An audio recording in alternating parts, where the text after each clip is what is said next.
El secuestro y asesinato de Norberto Ronquillo, sucedido en la capital de la República, revive un debate y una exigencia ciudadana: seguridad. Este es un asunto de golpeteo político, es un tema realmente de preocupación ciudadana. Los niveles se están elevando o simplemente es un señalamiento, le digo, con tintes político-electorales. Este tema lo analizaremos hoy en A Fondo.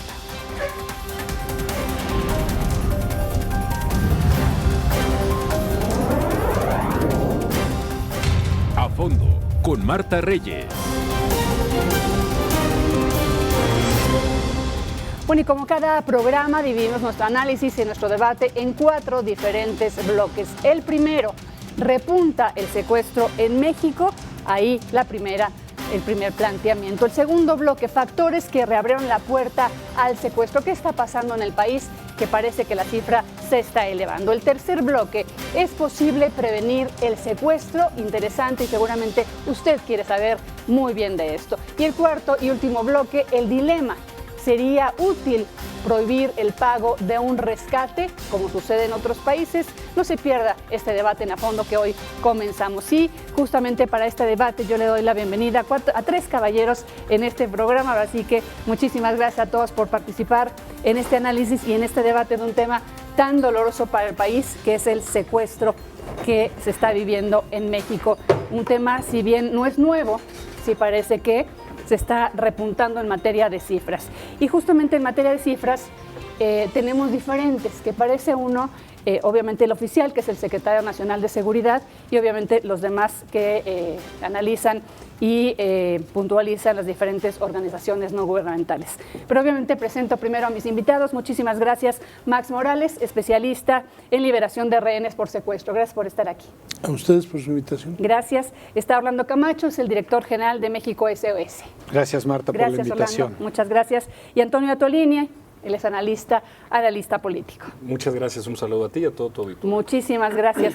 Pues sin duda, y estamos todos de acuerdo, que este tema de Norberto Ronquillo, este muchachito secuestrado y lamentablemente asesinado en la capital de la República, pues puso en el ojo un tema que no es nuevo en el país.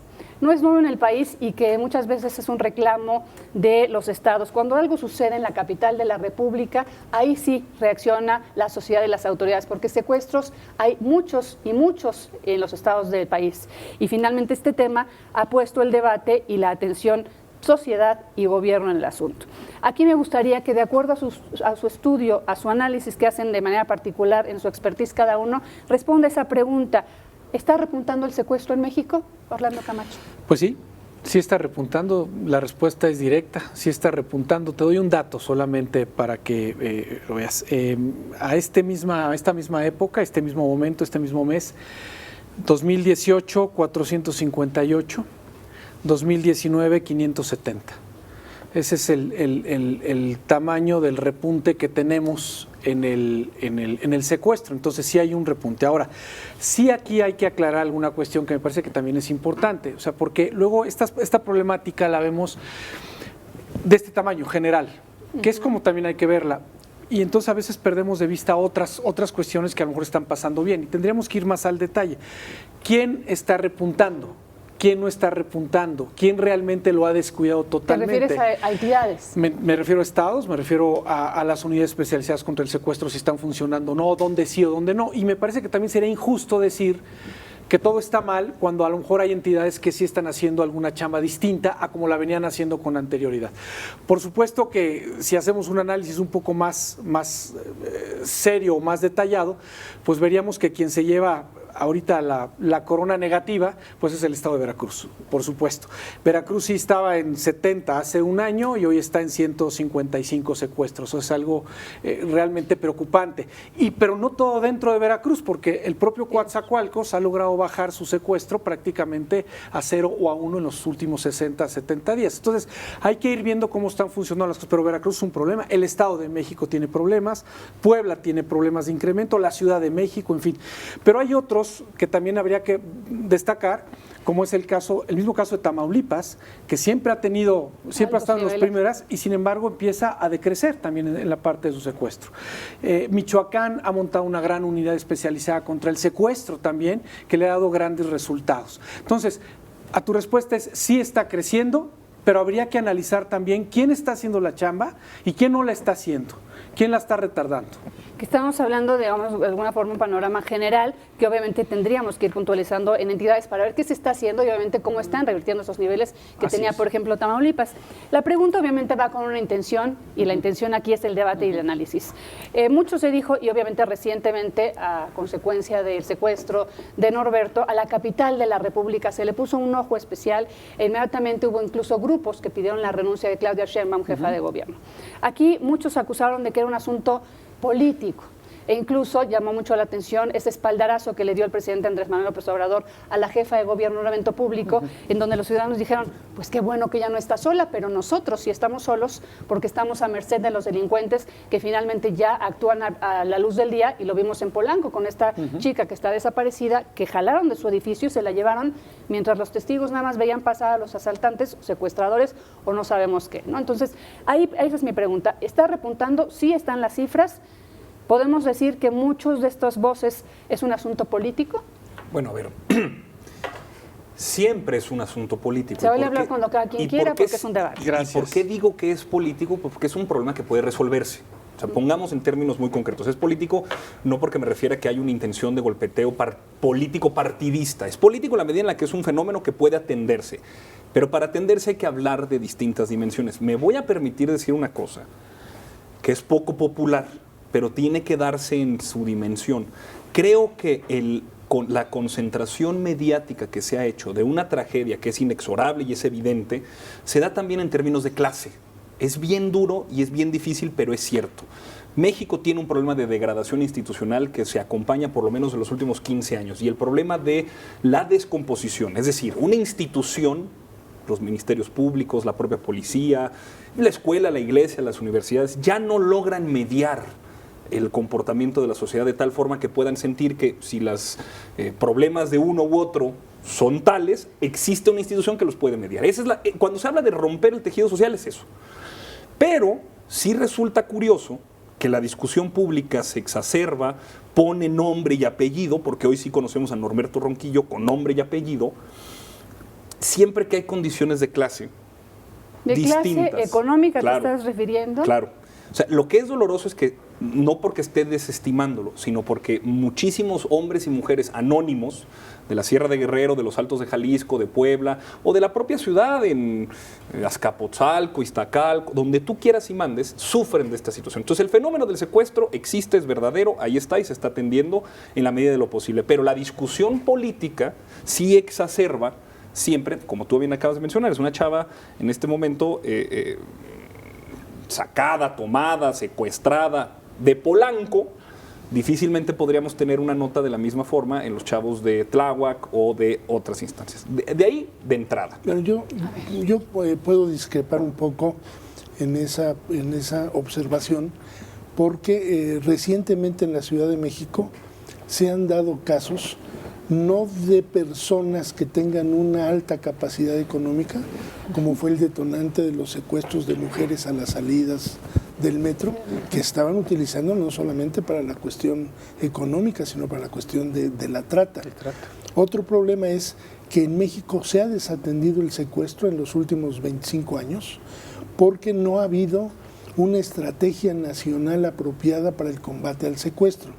El secuestro en sí tiene que verse desde sus orígenes en México, porque ha tenido evolución y lamentablemente ahorita ya hay un secuestro en sus diversas modalidades para cada tipo de estrato social. En un principio, hace muchos años, las primeras víctimas de secuestro fueron políticos, después de que llevaban 40 años el PRI de estar gobernando. Había un desajuste social y un resentimiento. Después vinieron los grandes ricos que fueron secuestrados, Miranda Domer, Harpelú, en tercer lugar, que ha sido el secuestro más caro que se ha pagado en el mundo, ¿no? Y de ahí luego cambió el tipo de víctimas a los grandes empresarios. Hoy en día, lamentablemente, mujeres, jóvenes, niños, gente de la tercera edad, podríamos decir la clase media de este país, está sufriendo los embates de diversos tipos de secuestro, porque no son los mismos tipos tú bien lo mencionabas, ahondas en el caso. Por ejemplo, en la capital del país hay secuestros económicos. En el norte y en los narcoestados se les llaman levantones. Ni siquiera son este tipo las negociaciones son completamente distintas. Mientras que en la capital del país entras a un proceso de negociación, que lo sabe el delincuente, en los narcoestados prácticamente si no sales a mediar por tu familiar, que lo matan de inmediato. Justamente creo que en ese sentido nos se da el reclamo y ese golpeteo que se dio hace unos días respecto a que por qué el caso, y que no quisieras entrar a este programa justamente Norberto, sí lo menciono porque fue el detonante, pero nos importa Norberto, nos importa la chica de Polanco, nos importan los niños, los muchachos levantados en Guerrero, nos importa la seguridad de los mexicanos, creo yo. Pero aquí es eso, ¿cómo hacer entender a la clase política que el reclamo es legítimo y no es un asunto político de temas políticos partidistas, ¿no? De colores? Porque se empezó a tomar así e incluso otra vez empezamos a esa polarización social que nos tiene ya desde hace meses. Hay un elemento que, a ver, incluso lo que se respondió como diferencia en realidad se ahondó al tema, es que justamente hay una dinámica distinta en los distintos lugares del país para los distintos estratos sociales que afectan a todos por igual, pero el detonante, como bien lo has hecho, no debe quedarse circulando alrededor de esta persona. Creo que hay un elemento importante que hay que meter a la discusión. En estricto sentido, no sabemos si los secuestros están subiendo o están bajando. Lo que sabemos es la cantidad de las carpetas de investigación que se presentan frente a un MP y la denuncia que se procesa en consiguiente. Es decir, si tú tienes que tú respondieras esto porque analizas tú esas cifras y esos datos tú tienes una cantidad de denuncias más o menos de 19 por cada 1000 delitos. Si lo que sucede es que de esas 19, o en el caso que podremos presentar ahorita, si teníamos 470 en el trimestre anterior, en este mismo momento del año anterior y ahora tenemos 570, en realidad no significa que hayan subido los delitos, porque no tenemos conocimiento del universo total de delitos por la cantidad de desgaste, deslegitimación y poca confianza que hay con las instituciones. Claro, no existe. Pero entonces, al reconocer eso, podemos entender el fenómeno de manera distinta, porque no es el secuestro en sí mismo lo que está subiendo, son las carpetas de investigación. ¿Por qué suben entonces las carpetas de investigación? Es decir, ¿por qué la gente denuncia más? ¿Por qué los ministerios públicos reciben? ¿Pero por qué me haces cara, Marta?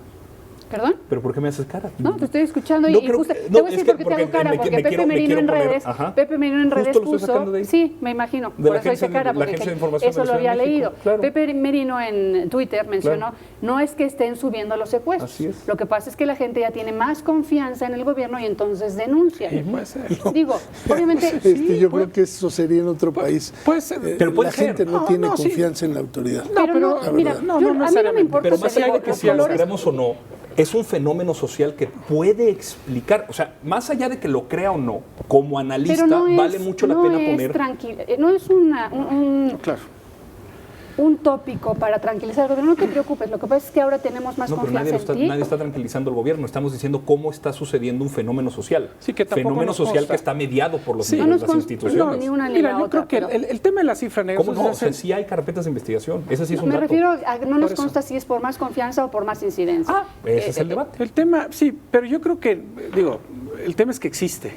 Nosotros desde hace mucho tiempo dijimos, bueno, hay una cifra negra que quién sabe de qué % es, del 90, del 70, del 80, y en qué delito cambia, sube o baja, tampoco lo sabemos. Pero se puede estimar. Sí hay, no lo sé, pero lo que sí tenemos son unos números concretos, si quieres fríos, basados en carpetas de investigación. Bueno, esos son los números en los que tenemos que basarnos, porque el fenómeno existe. Y si a mí me dice que sube 100, yo tengo que ver de qué manera, con un secuestro, o con 100, o con 1000 secuestros, yo necesito un protocolo de trabajo para poder ayudar. Y en eso es en lo que quisiera profundizar un poquito más, porque me parece que sí se ha atendido el fenómeno, y se ha atendido bien. Nada más tenemos que analizar bien dónde está parado el asunto. Y la confianza en la autoridad, claro que ha habido mucha gente que sí tiene hoy confianza en la autoridad. En los estados, puedo hablar ahorita de casos muy puntuales y muy concretos, cuando se hacen bien las cosas, la confianza en la autoridad, no se me hace justo decir que no hay confianza en la autoridad 100%, es blanco y negro, eso no puede ser, porque hay muchas cosas bien hechas. Así es, tenemos que hacer la primera pausa de este espacio, estamos analizando a fondo el secuestro en nuestro país, más allá de colores políticos o de colores partidistas, un asunto que a usted y a toda la ciudadanía le preocupa. Volvemos. es estudiante, hijo, hermano. Un buen amigo, un increíble ser humano. Que lo único que hacías era luchar por tus sueños, que solo tú sabes cuánto te ha costado. Y sin embargo, solo porque alguien que no conoces lo decidió, Ya no regresas. Alguien extraño, alguien que ni sabe quién eres. Por la fuerza. que puede causar tu ausencia. Y logras cambiar a todo un país. Sin siquiera saber que lo has hecho. Queremos sentirnos seguros en este país. Ya basta. Queremos paz. Queremos justicia. Queremos justicia. Sí, hay una serie de privilegios. Bueno, estamos en el segundo bloque, factores que reabrieron la puerta del secuestro en nuestro país. Tenemos como invitados, los quiero dar la bienvenida de nuevo, Max Morales, especialista en liberación de rehenes por secuestro, Orlando Camacho, director general de México SOS, y Antonio Atolini, él es analista político. Se ha hablado mucho, incluso me permitiría citar una columna que leí hace unos días de Raimundo Riva Palacio, gran periodista, en el que cita algunas causas que él pudiera estar leyendo como detonantes de estas cifras que se están incrementando. Ya hablamos de, obviamente, confianza ciudadana, que no lo vamos a descartar. Efectivamente, si uno tiene confianza, se atreve a denunciar porque tiene confianza en que ese delito se va a castigar. Hay que poner en focos rojos impunidad en México, 99%, ¿verdad? Que creo que ese es un factor importante. Pero, en fin, Raimundo Riva Palacio citaba la reducción en los fondos para la seguridad en el ojo que estábamos hablando, que es la Ciudad de México. Se redujo 53% el presupuesto y hablaba de cómo coincide el aumento del desempleo con el incremento del índice delictivo, que habla de 5.3%. ¿Ustedes qué citarían o qué responderían a estas cifras y estas causas que él está analizando en su columna? Y lo cito porque es admirable en muchos sentidos. En mi expertise, en la parte, tal vez otros delitos sean justificación o reflejo de alguna reducción presupuestal. El delito de secuestro en México es un delito de ambición, de extrema ambición. Y nos lleva a que México desde hace más de 20 años es primer lugar de secuestros a nivel mundial con todas sus...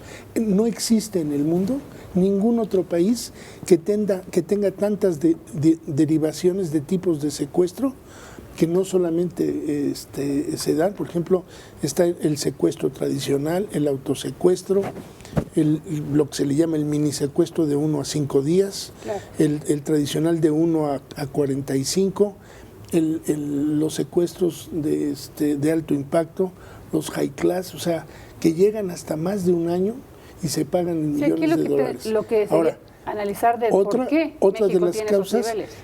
Yo creo que también se debe a la gran participación de policías o expolicías en la comisión de este tipo de delitos. Hay un parteaguas antes y después de Arismendi. Arismendi era el máximo secuestrador serial que hubo y mutilador, y después de él la lógica diría que si se agarró y se detuvo al principal secuestrador, la lógica diría que el secuestro debería ir a la baja. Y fue al revés. Cuando los policías se enteraron de la forma como era la operación y las ganancias que indebidamente la propia autoridad exhibió, esto dio pauta al repunte en los secuestros y a la participación de policía. ¿Es falta de presupuesto, es falta de protocolos, es cuestión de necesidades económicas? ¿Qué hay detrás del secuestro en México, amén de todas las modalidades? Hay una herencia horrible, espantosa, que se instaló en este país con los gobiernos del PAN y del PRI, que fue asociar la política de seguridad única y exclusivamente a el presupuesto que se etiqueta a fuerza policíaca o militar. Es decir, nunca estamos pensando en seguridad en términos de justicia, estamos pensando en términos de no violencia física, pues, es decir, vamos a atender a los secuestros, vamos a atender las extorsiones, vamos a extender los homicidios, pero nunca nadie se puso a pensar en términos de justicia. Entonces es difícil suponer que en un país que cayó 65 lugares en el índice de transparencia internacional de 2006 a 2018, es decir, que esa gran corrupción en México no llegara también, no solo a las instituciones gubernamentales, sino también a los patrones de interacción en donde la gente siente su lugar en el mundo, y al no reconocer ninguna autoridad que medie entre sus problemas y los de los demás, opte por este tipo de caminos que, además de que son sencillos, en términos de operación, en términos de ganancia, en términos de impunidad, se le ha permitido a quienes optan por este camino tener una dinámica que se alimenta por la propia degradación institucional del país. A ver, Orlando. Yo creo que sin duda el tema del secuestro en México pues, es un tema prioritario y lo hemos venido manejando. Ahora, sí creo que a diferencia de hace algunos años, ha habido una serie de medidas distintas que se han tomado, porque además las hemos empujado muchos de nosotros. O sea, nosotros recibiendo cantidades de primero la organización que sale de eso, de un secuestro y como muchas otras. Y entonces te vas metiendo en el tema y vas encontrando y vas entendiendo muchas cuestiones. Nosotros yo creo que llegamos a recibir no sé cuántas más llamadas, seguramente que muchas de las unidades especializadas contra el secuestro en varios lugares del país. Y yo me acuerdo que al principio de estos casos, hace 10 años, si a ti te hablaba alguien de Tamaulipas para que le ayudaras, pues lo primero que hacías tú era no mandarlo a la autoridad de Tamaulipas, sino hablas con Marina o hablas con Policía Federal o alguien a quien le tuvieras confianza que sabías que podía responder en ello. Hoy no es así. Hoy hay estados a los que hoy me hablan a mí de Tamaulipas y yo perfectamente puedo redimir a la unidad especializada contra el secuestro en Tamaulipas y lo puedo hacer también con toda la confianza a la de Michoacán y lo puedo hacer en varias, porque sí ha habido una serie de modificaciones distintas. Creo que fue un gran acierto, porque además ahí estuvimos empujando eso, la parte de la Coordinación Nacional Antisecuestro, por ejemplo, por parte del gobierno federal anterior. Me parece, con Patricia Bugarín. Con Patricia Bugarín, empezó Renato Sales y después Patricia Bugarín, y aunque tengan una labor de coordinación, jamás se había visto una familia entre las unidades, un intercambio de información, arreglo incluso con bancos y una serie de cuestiones más que han ido ayudando a marcar un protocolo, una homologación de cómo debe montarse una unidad especializada contra el secuestro. ¿Y a ti qué te dice que en este principio de sexenio ha estado acéfala esa comisión, esa coordinación? Hay un encargado de despacho ahora. Yo creo que es un punto a tratar. Ese es un punto fundamental. Ese sí es un punto que tendríamos que insistir, lo estamos haciendo y habrá que seguirlo insistiendo, en que no se puede bajar la guardia en este tema ya en las cosas que se habían hecho bien. ¿Pero te parece desinterés del gobierno federal dejar esa dependencia como está? No lo sé si se habrán confiado en Patricia Bugarín cuando la pasaron a ser subsecretaria y que ella iba a llevar el control de esta coordinación, porque antes dependía de Secretaría de Gobernación, hoy depende de la Secretaría de Seguridad, pero al final del día sí hay un descuido. Hay un descuido en la Coordinación Nacional Antisecuestro, que están trabajando como locos, los conozco, bien trabajado, pero sin embargo acéfalos y quién sabe cómo estén de presupuesto. Entonces tendríamos que ver y analizar ahí qué está pasando. Son puntos de las cosas buenas que se han hecho, pues que hoy no se pueden estar descuidando. ¿Qué piensas de esto? ¿Cómo explicarías? La semana pasada fue nombrado subsecretario de Seguridad Pública Ricardo Mejía Barón. Sí, no es cierto, Ricardo Mejía Bermeja. Ricardo Mejía Bermeja ha sido nombrado subsecretario, él venía a ser coordinador de asesores de Alfonso Durazo, y la semana pasada convocó a un foro multidisciplinario con distintos actores de la sociedad civil, académicos, especialistas e incluso funcionarios de las instituciones, con una especialista llamada Lucía Damert. Lucía Damert es reconocida mundialmente en el tema de extorsión, pero lo que resulta interesante es que fue convocada para analizar el fenómeno de secuestro como un delito de extorsión. Antes de seguirme platicando esto, ¿cómo lees ese organismo contra el secuestro acéfalo en los primeros meses Es lo del que te sexenio? contesto. Esta es la institución que está encargada de incorporar, dirigir, dar sentido, porque hay que entender que en el recambio de régimen de este gobierno, muchísimas de las unidades especializadas que estaban dedicadas a atender una u otra cosa, lo que está tratando de hacer el gobierno, y así lo hemos visto en las distintas áreas, es reconcentrar. De ahí a su ataque a los organismos autónomos, porque de autónomos pues pensaban que era del poder político, pero no del económico. Es parte de la narrativa del modelo de gobierno. Entonces, si la Comisión Nacional Antisecuestros actualmente no tiene a Patricia Bugarín, que renunció a los pocos meses de haber entrado a la administración, no significa que en la Secretaría de Seguridad Pública, quien ahora es el subsecretario de Seguridad, hace una semana, convoca a lo que Lucía Damert, especialista chilena, dice que no había sucedido en ningún lugar del planeta, que nunca había estado ella, y si no me lo creen a mí, pregúntenle a ella, de un conversatorio para analizar el fenómeno de secuestro como una extorsión, poniendo en el centro el hecho de que la corrupción no solamente está en las instituciones, sino también en la manera en la que la familia se entiende. Entonces, esa ambición política de reconceptualizar, reentender y entonces asignar eficientemente los recursos dedicados a ello, con todo lo que está pasando en los cambios en el gobierno, no significa que el problema no se esté atendiendo. Estamos Significa teniendo que se poca está atendiendo de manera paciencia, es lo que te entiendo en pocas palabras. Me parecería raro, muy raro, que se tenga poca paciencia con un gobierno que lleva 6 meses, cuando la degradación institucional, el alza de secuestros, la corrupción, el desfalco y todo lo que este país ha vivido en los últimos 15, pues pareciera que ahora los altavoces están concentrados específicamente en un gobierno que tiene cambios estructurales, que no está desatendiendo, pero que replantea la manera de entender el problema. Desesperados estamos por 30 años de gobiernos que desatendieron, que dejaron y que crecieron la delincuencia organizada, la corrupción, el lavado de dinero, el tráfico de armas y los distintos delitos a los que se dedica la delincuencia organizada, incluido el secuestro. Entonces, por supuesto que estamos desesperados, pero no podía ser de otra manera que el gobierno continuara las mismas maneras, no podía ser que el gobierno continuara la misma estrategia que se heredó de Peña Nieto, de Calderón, de Vicente Fox o de cualquier otro, y está haciendo una cosa que aquí sobre la mesa pongo muy concreta. El subsecretario está encargándose del tema, poniéndolo desde un enfoque de un delito de extorsión, al igual que el de secuestro. Parece que es interesante y me parece que habrá de dar un camino de análisis distinto, pero así como que no estén haciendo nada, no. Yo tampoco. veo, por favor, Hernán, rápidamente, señor productor. Bueno, yo creo que las estrategias para bajar el secuestro ya están claras, o sea, ahí están los ejemplos. Si se sigue eso y se mantiene, que es a lo que nosotros le estamos empujando, las cosas funcionan. Para nosotros ha sido muy claro, me conozco todo el país metido en estos temas. Donde haya una unidad especializada contra el secuestro que funciona, el secuestro baja. Es sencillo. Tengo los datos, tengo los números, tengo las unidades y conozco a los titulares. Y esto implica de un gobernador que se le echa encima y que dice, yo le voy a meter al tema del secuestro. Voluntad política.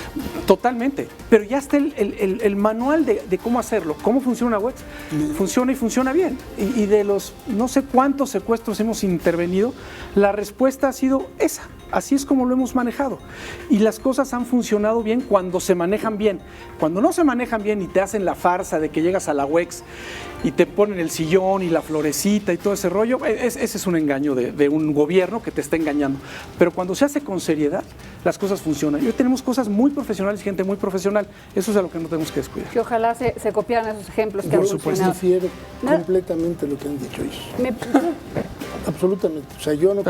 La señora Bugarín en su momento supo de secuestros, abandonó por completo la lucha directa en estas cosas, y se lo puedo dar con ejemplos de víctimas que perdieron a sus familiares y que ni siquiera tenían siempre que nos atendían era para darnos largas, para decir que tenían reuniones con no sé quién, pero la verdadera actuación de un encargado de secuestro son los resultados. Y los resultados en este país desde hace 20 años han sido de mayor realización de secuestros y víctimas. Ahora hay mayor cantidad de personas muertas que antes no había. En el 94...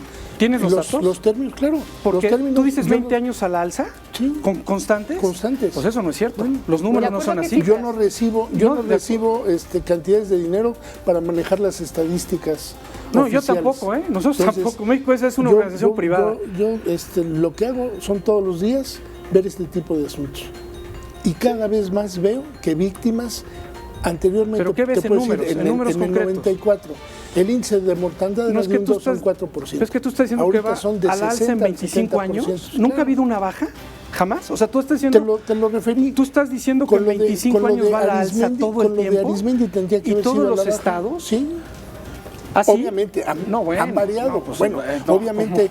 ¿Cómo va a ser así esto? Bueno, aquí yo te lo demuestro ahorita, aquí están los números. Y te digo qué estado sube y qué estado baja y qué unidad funciona y cuándo funciona. Veracruz, pero Veracruz tiene ahorita el 60%. Yo te lo dije a la alza, el Veracruz 60% a la alza.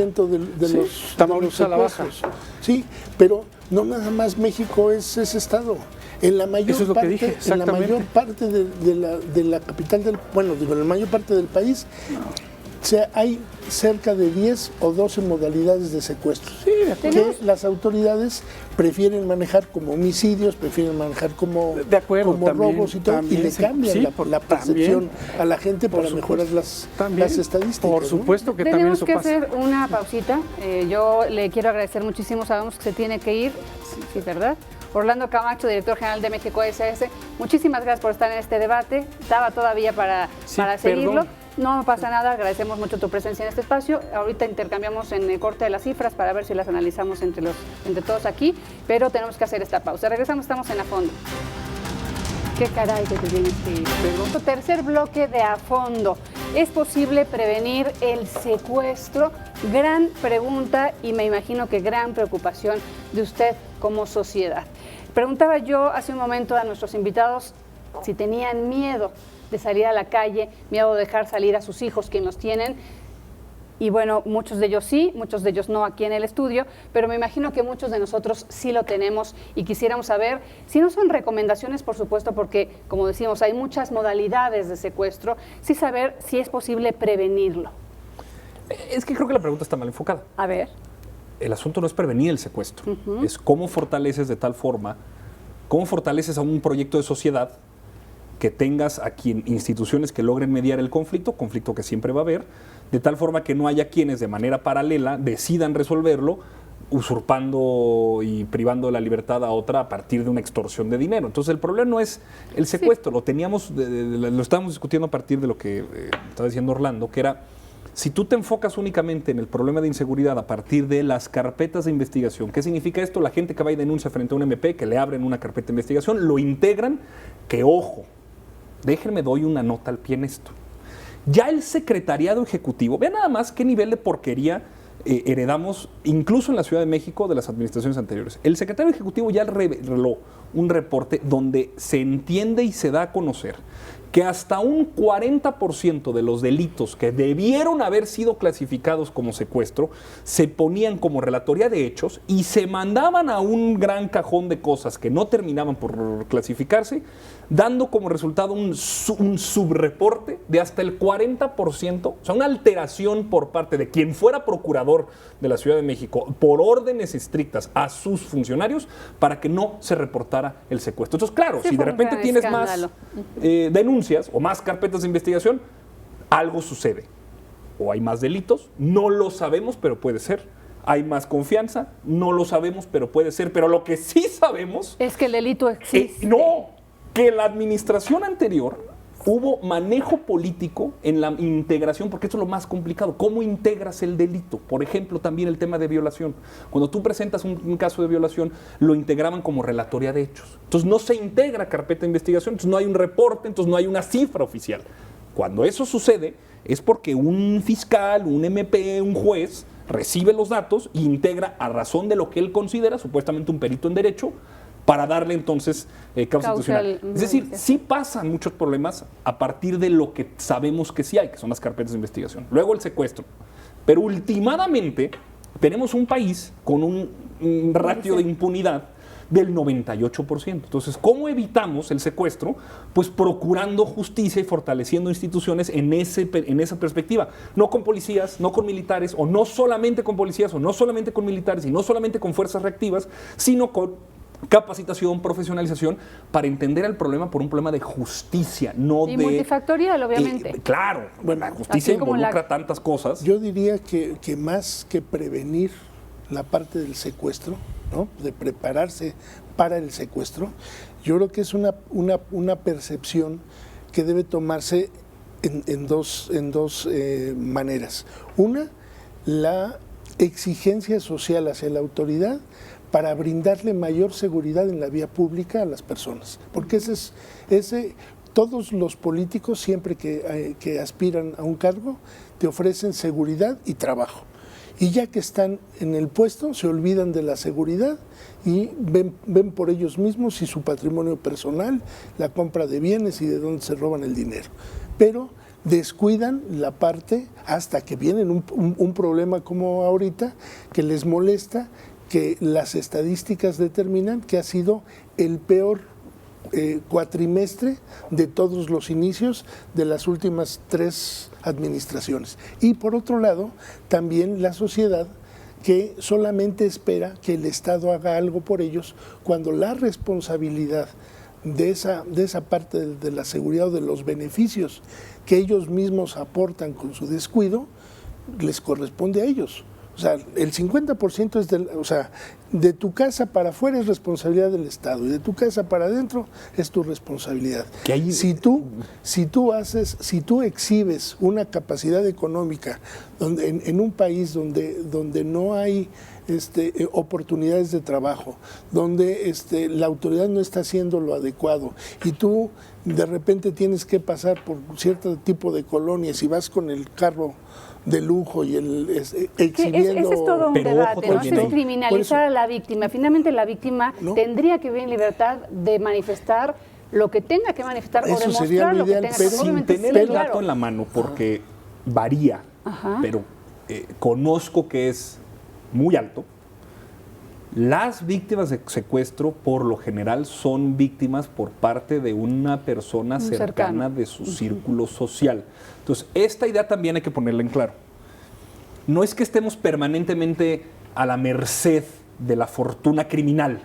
O sea, salir a la calle no estás permanentemente tú con un reflector y un foco esperando a ver de qué manera te cae la desgracia.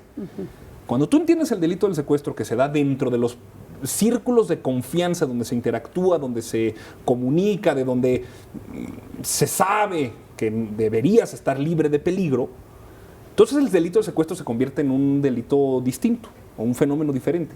¿Cómo es posible que alguien a quien tú recibes en tu casa para una cena de Navidad termina confabulando con alguien para generar la privación de libertad de alguien de esa misma mesa? Por ponerlo en términos así de crudos. Sí, que aquí me gustaría irme, digo, obviamente sí, la pregunta podría ser dirigida tanto a cómo prevengo que me secuestren, como cómo hace el gobierno para prevenir los secuestros, etcétera. Pero aquí pienso que esto que estamos tocando es un asunto sumamente preocupante.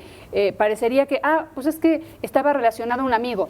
Entonces ya estamos tranquilos. No, al contrario. ¿En qué clase de sociedad estamos convertidos que yo puedo vender a mi amigo, a mi primo, a mi vecino, a mi hermano? Yo nunca lo había escuchado y la propia Lucía Damer, especialista que vino, tampoco lo dijo, pero pensar al secuestro como un delito de extorsión, porque últimamente lo es. Hola, yo tengo algo que quieres, a cambio de eso, pues qué tanto puedo yo apretar la tuerca para que tú liberes recursos o lo que tú necesites y mandes. Pensarlo como un delito de extorsión. Entonces significa que hay se interioriza una relación de poder diferente, porque yo puedo lograr generar y suponer beneficios para mí, sabiendo que esto es delito, sabiendo que esto es ilegal, sabiendo que esto es prohibitivo, pero con la confianza de que el Estado, sus capacidades, sus elementos no van a poder alcanzar. Entonces ahí también viene un tema de no solamente la profesionalización, las reglas, procedimientos y las formas muy específicas y técnicas, sino también cómo tú generas la percepción de que el Estado, el largo brazo del Estado, que garantiza libre tránsito, que garantiza propiedad privada, que garantiza el ejercicio libre de derechos, puede llegar de tal forma a que alguien no piense que puede más y extorsionar entonces con la venia de su ausencia. Exactamente, que aquí creo que lo que sucede es esto: el delito existe, el delito lo estamos viviendo en determinados estados más que en otros, pero es un asunto que se generaliza en el país, lamentablemente. Ya no es privativo de estados, narcoestados, como lastimosamente se califican, sino que es más abundante en nuestro país, ¿no? Finalmente existe. Aquí a mí lo que me preocupa mucho es, por ejemplo, está la sociedad civil convocando próximamente una marcha, que finalmente puede ser igual de chica que la que tuvimos hace un poco con otro tema de Andrés Manuel López Obrador, etcétera, o puede que no. Obviamente en nuestra memoria de muchos está la Marcha Blanca, que se suscitó en 2004, en donde un legítimo reclamo social se manifestó en las calles. Esto se está gestando como un nuevo reclamo. Aquí, ¿cómo conectamos esto que se menciona? Algunos lo están haciendo bien, algunos están trabajando de manera muy interesada en traer especialistas mundiales en la materia para enfocar de una forma diferente el delito. ¿Cómo empatar esos esfuerzos con la preocupación social cuando hay declaraciones que parecen tan vacías y tan llenas de justificaciones de, híjole, es que a mí me heredaron esto, ¿no? O sea, mira, yo fui una de las personas que organizó la primer marcha de reclamo social en el 98. ¿Sí? Finales del 97, principios del 98, y era una copia de un reclamo social que se daba en España por la muerte de un concejal, cuando Arizmendi estaba secuestrando y le había dañado muy fuerte a la comunidad española, que fue la primera manifestación que hubo. Anteriormente las manifestaciones sociales era para que no subiera la canasta básica, para que no subiera la luz, que hubiese otro tipo de necesidades, pero nunca como un reclamo por inseguridad. O sea, ese reclamo de inseguridad surge en el 97 a raíz del alza o el incremento de la presencia de los grandes secuestros. Y después se vuelve a tomar como un ejercicio cívico, pacífico de reclamo. Sin embargo, uno de los reclamantes en ese sentido de cómo la sociedad se manifestó es el propio Andrés Manuel, cuando dice que eso es una cuestión, bueno, en ese entonces no dijo de fifis, sino que era de pirurris, ¿no? Que era una cuestión de un desfile de modas, no hizo caso cuando él era regente y mucho menos también Fox o jefe de gobierno. ¿Sí? Entonces ellos vienen desatendiendo y arrastrando ese problema. No sé por qué ahora dicen que es una cuestión política que le están haciendo. O sea, estos ejercicios es el segundo reclamo en menos de 15 años. En 2004 fue esa última, pero hace 15 años. Ojo, yo no le creo ni los buenos días a Isabel Miranda de Wallace, a Nelson Vargas, a Marilena Morera, como autonombrados voceros de una causa, que a mí me da una vergüenza histórica suponer que la defensa de los derechos humanos están representados por la sociedad civil SADCB, que le aplaudían hasta que se les rompieron los dedos de la mano a Felipe Calderón en su estrategia de seguridad, sentados permanentemente en una relación con el gobierno diciendo todo está bien, todo está funcionando, todo va perfecto, mediemos el problema con la sociedad a través de lo que el gobierno me diga. Yo a ellos no les creo ni los buenos días, porque confabularon a través de una estrategia de seguridad y la notoriedad que eso les dio, que bien mencionaba en su momento Max, sobre financiamiento público, que incluso se llegó a denunciar que la Secretaría de Seguridad Pública había otorgado contratos para la realización de proyectos de seguridad a través de Marilena Morera para su hijo. O sea, esto está documentadísimo. Ellos ya no pueden ser los interlocutores de la causa de los derechos humanos, porque organizaciones de base existen, de gente que está realmente trabajando en territorio con las víctimas para resolver problemas, con todo en contra, vida, viento, marea y el propio Estado. Esa gente tiene que estar. A mí me da una vergüenza, por ejemplo, que en Argentina o en México no es posible que nosotros tengamos a gente como Denise Dresser hablando desde la comodidad de las peluquerías de Polanco, a gente como Ebert, la madre de las plazas de Mayo, que acaban de encontrar al nieto 191, que están igual, con el pelo despeinado, pero en la calle, trabajando para sacar adelante un caso que les heredó la dictadura. No es posible que sigamos teniendo esos interlocutores para la causa de derechos humanos. O en México, digo, citas a Argentina, pero en México tenemos Solecito, por ejemplo, en Veracruz, en fin, tenemos tantas organizaciones de familiares. Las rastreadoras que en buscan Sinaloa, y levantan Sonora, la tierra, obviamente, claro, para encontrar a sus hijos. Sin duda un reclamo social que aquí me gustaría centrarlo en eso. Tenemos que hacer la tercera pausa en A Fondo, regresamos. Último bloque de A Fondo. Nuestro tema de análisis hoy es el secuestro, un delito que existe en nuestro país y que nos duele a los mexicanos y nos preocupa. La incidencia que se está mostrando aumenta. Es confianza ciudadana, es mayor integración de carpetas. El asunto es que crece en el país y necesitamos que se atienda este fenómeno social que, si bien no es nuevo, si bien es añejo en nuestro país, sí obviamente nos preocupa. Aquí, obviamente, la pregunta de este bloque: ¿sería funcional prohibir el pago del rescate? Porque existe en algunos países la reglamentación que dice no se paga ni un solo rescate. Japón es un ejemplo, Canadá es otro ejemplo, en donde si uno revisa los niveles después de esas legislaciones, cayeron porque dejó de ser un negocio.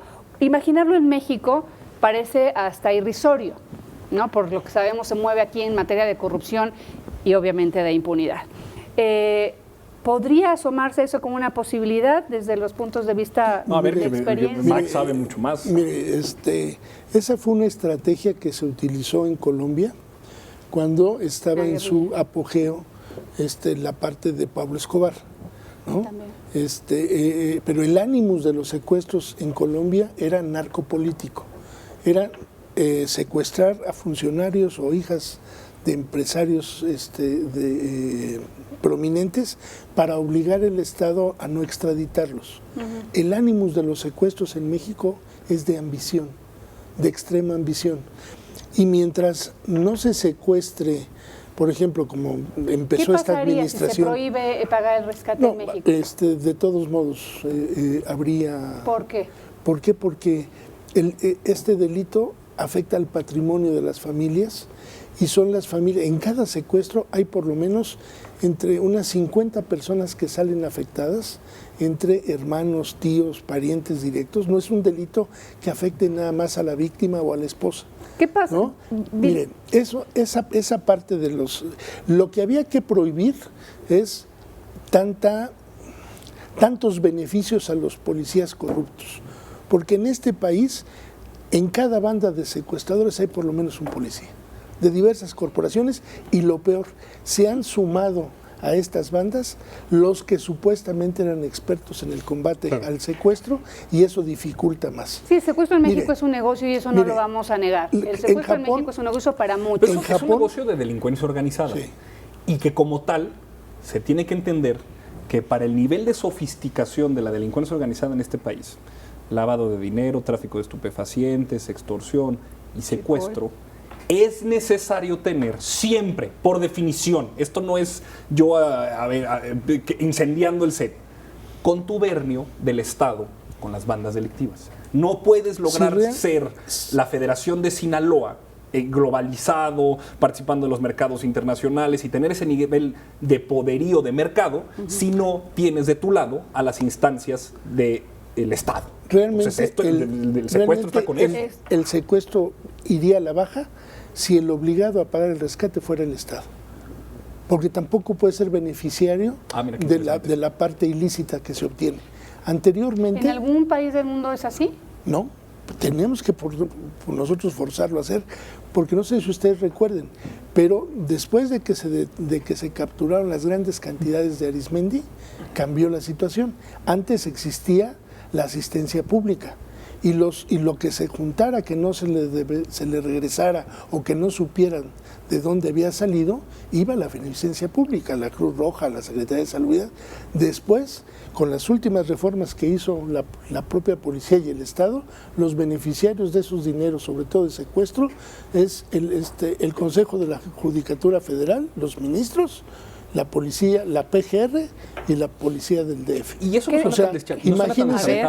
imagínense ustedes que por qué tienen que participar. Ese dinero es de gente trabajadora, es de empresarios, es de personas honestas que han hecho su patrimonio. Vamos a escuchar el punto de vista sobre que el Estado pague ese rescate. En Italia, de donde fueron pioneros para la promoción de una ley que era la confiscación de bienes con reorientación social, de donde después tanto el Grupo de Acción Financiera Internacional como distintas organizaciones internacionales derivaron su experiencia, y de donde la cual surge el Instituto para Devolverle al Pueblo lo Robado, lo que era el SAE, pero ahora le llamamos así, que me encanta que le llamemos así. Ahí viene las premisas de justicia restaurativa o justicia reparativa. Memoria, justicia, verdad y garantías de no repetición. Pero lo que se está tratando de hacer con el Instituto del Devolverle al Pueblo Robado es dinero que se le confisca a las bandas delictivas van a la atención de familias víctimas de violaciones de derechos humanos. Las propiedades que se confiscan van a subastarse para de ahí detonar beneficios comunitarios, una escuela, un parque, ¿bajo la un fiscalización albergue. de quién? Del SAE, bueno, del Instituto de Devolver el Pueblo Robado, que está en la Secretaría de Hacienda. Entonces es lo que yo le robo a la delincuencia organizada, que últimamente es un ultraje por parte de grupos paralelos fuera del Estado, se lo devuelvo a las familias, a la sociedad, y las armas se le da a las fuerzas policíacas, militares, marinos, Fuerza Aérea. Entonces, no es deschavetado suponer, quizá no que se utilice para pagar. Pero la reparación del daño, últimamente ahí creo, y valdría la pena discutirlo, no tengo respuesta, pero últimamente es, si alguien es víctima de secuestro, es porque inexorable y necesariamente el Estado no pudo garantizar derechos de vida y propiedad. Si eso sucediera así, entendiendo estructuralmente el replanteamiento de la impartición de justicia con las premisas de la justicia transicional o reparativa, sí habría donde, en garantías de no repetición y restauración de daño, el Estado pudiera, a violaciones de derechos humanos, darle recurso. O sea, no es deschavetado. Si hay de dónde rascar una propuesta así. Porque aparte que el Estado tiene el control del ejercicio de la acción penal y de la impartición de justicia. y mientras el Estado lo tenga, él es el obligado de garantizar la seguridad en todo el país. Exacto, y está fallando a todas luces con esto que estamos diciendo. Entonces, creo que cerramos este programa con una gran punto sobre la mesa que pudiera discutirse no solamente en una mesa de análisis como esta, sino hasta instancias gubernamentales, ¿verdad? Muchísimas gracias a los dos por sus aportes. Muy a la orden. Muchísimas gracias, gracias siempre, especialmente a ustedes. Nos vemos la próxima en un análisis a fondo. Uy, pero te imaginas el debate.